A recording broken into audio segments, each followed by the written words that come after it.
Shadow figures, wounded people, toys moving on their own, and objects catching on fire. Sallie House in Atchinson, Kansas is one of the most haunted places in the USA. Placed at 508 North 2nd Street, the two-floor house built in the 1800s has a long story of mysteries, disturbing events, and even researchers working on the place to figure out what is exactly going on there. From medical malpractice to a satanic cult, Sallie House has been the scenario of many unsettling events. What has made different tenants continuously decide to abandon their home? Why has it left so many skeptics as believers? It's said that places where strongly emotional events have taken place are left charged. Experts on the subject state that this is especially true in buildings where tragic events occurred. Stay tuned as we share 5 horrific stories that occurred in Sallie House. 1. Sallie's death. The eponymous house was commissioned at the turn of the 20th century by a family of Irish origin, the Finneys. 4 family members are reported to have died there as time passed. The building was eventually inherited by Charles Finney, a doctor who exercised his profession at the front of the house. There, he had his office and the examination rooms destined for patients. Legend has it that a little girl named Sallie was brought in a hurry due to suffering severe abdominal pain. Dr. Charles soon noticed he had a grave case of appendicitis and prepared for surgery. It was an emergency procedure, as he was afraid the little girl's appendix would rupture. Sadly, the doctor cut into Sallie before the anesthesia took effect on the child. The little girl is said to have woken up screaming due to the pain. Imagine feeling an acute pain at the side of your body. Your mother hurriedly bringing you to see the doctor, the personnel preparing you for sleep, and then waking up to find a man you don't know much cutting your body in front of you. Imagine the pain and the blood leaking out of your body and the shining surgical tools of the man. Sallie is said to have screamed at the vision in front of her as the doctor and his assistants hurried to keep the child quiet and prevent herself from causing a bigger wound. However, Sallie grew pale and limp and died of a hemorrhage. Her little body wasn't able to take the procedure, and moving around probably didn't help the wounded organ. Nowadays, many witnesses and even a medium have claimed that Sallie's spirit remains in the house, unable to move on due to the traumatic circumstances of her passing away at such a young age. 2. Johanna Barnes's supposed lunacy.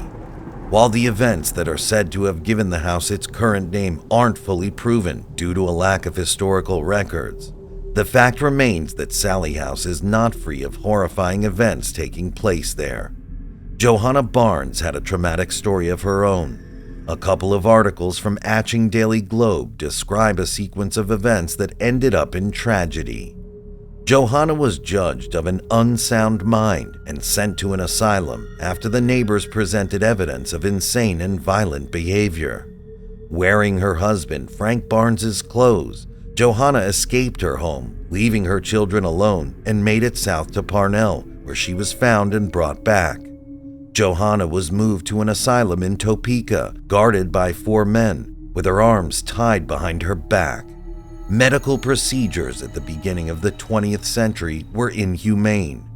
A year later, after being sent to the asylum in 1898, Johanna divorced her husband. In 1899, the Sallie House was deeded to Johanna. Note that she moved there with her 3 children while pregnant. A new baby named Frank Barnes, just like her ex-husband, was born there. Things didn't get better for Johanna's family. According to the Atchinson Daily Globe, Johanna abandoned her children and moved to Colorado with baby Frank. An aunt found the children alone after a week and contacted the father, who remarried Johanna. The whole family moved to Kansas City. One morning of the year 1906, Elizabeth, the eldest daughter, took notice of a gas odor downstairs. The previous night, Johanna had insisted on Frank sleeping by her side on a cot. That morning, Elizabeth found the windows in the room where her mother and little brother were sleeping closed, and gas escaping from a jet. Frank died of asphyxiation, but Johanna survived. The media at the time agreed that it had been a suicide attempt by Johanna. However, life conditions weren't good, and the fact that Johanna was pregnant again after being released from a mental asylum shows her circumstances weren't easy. The fact that her ex-husband was living away despite knowing of Johanna's history of mental illness while still in custody of her 3 children doesn't really speak well of the man's actions. 3. Satanic activity. Decades passed, and the Finney family moved away from the Sallie House due to a lack of space. The place was occupied by different tenants, with the longest occupation being from 1958 to 1990 by a lady called Ethel Anderson. Ethel was said to be a very private person who didn't share close relationships with anyone. Apparently, she even avoided her neighbors. Rumors claim that Ethel was a Satanist practitioner, since modern cases of paranormal activity only began after she moved away from Sallie House. In 1990, the Humbard family moved to Sallie House. The couple's daughter, Heather, had an imaginary friend named Sally, and both were very close. At first, the parents didn't mind Heather's behavior, for both took it as the normal behavior of a little girl and a single child. While the family inhabited Sallie House, strange events began to occur. Food got burned, and objects broke on their own. The parents attributed it to Heather's mischief, but the girl herself claimed it was Sally's fault. They wouldn't believe her until much later when Heather identified Sally in a picture drawn by a later tenant of the house. In the early 2000s, Les Smith Jr., the current owner of Sallie House, made a horrifying discovery after his last tenants left. Due to reports of noise in the basement, the landlord investigated the basement and found a robe, a cauldron, and a satanic circle in the back hole. Researchers did a luminol test, normally used in forensic science, and the final results gave a disturbing result. There were substantial signs of blood spattering inside the closet of the master bedroom.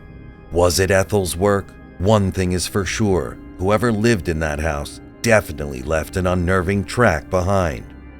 4. The Pickman family. The case of the Pickman family deserves an independent mention. They rented Sallie House after the Humbards left. Within a month of living in Sallie House, strange events began to occur.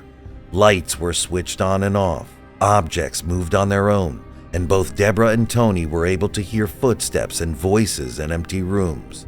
The paranormal activity grew after the couple's son was born. During a relative's visit, all 3 adults heard strong noises in the nursery upstairs. There, they saw how all the stuffed toys were placed in a perfect circle. To their horror, a couple of moments later, a chair got knocked over. Tony eventually caught sight of a little girl in the kitchen. Following a medium's advice, the couple attempted to welcome the little ghost of Sally inside their family to help the spirit move on. It proved to be a harmful idea.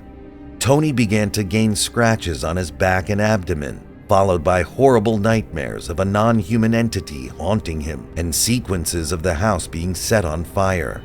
During a birthday celebration, a doll was set ablaze in front of the couple. After many harrowing experiences, the family chose to move in with Tony's parents. The fact that Heather Humbard much later recognized Sally in a picture drawn by Tony Pickman only helped to cement things.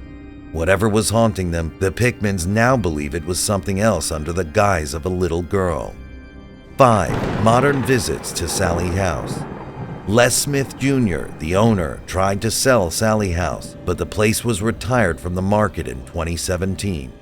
Nowadays, the house is open for visits, and you can even spend the night there. So far, witness accounts agree on physical touches, bruising, and scratches on their bodies, mysterious cold temperatures, the malfunctioning of audiovisual equipment, and the refusal of trained dogs to enter the nursery, among other things. Physics and TV shows that specialize in paranormal activity have paid numerous visits to Sallie House, and all of them agree that something ill-intentioned resides in the place. Interestingly, it seems that the entity haunting Sallie House prefers men over his victims. Scratching and bleeding cases are concentrated on male visitors, making some regard Sallie as a man-hating ghost. Considering the stories of Sallie and Johanna Frank, together with the fact that Deborah Pickman and her child never suffered any bodily harm, there may be an interesting pattern going on. What do you think?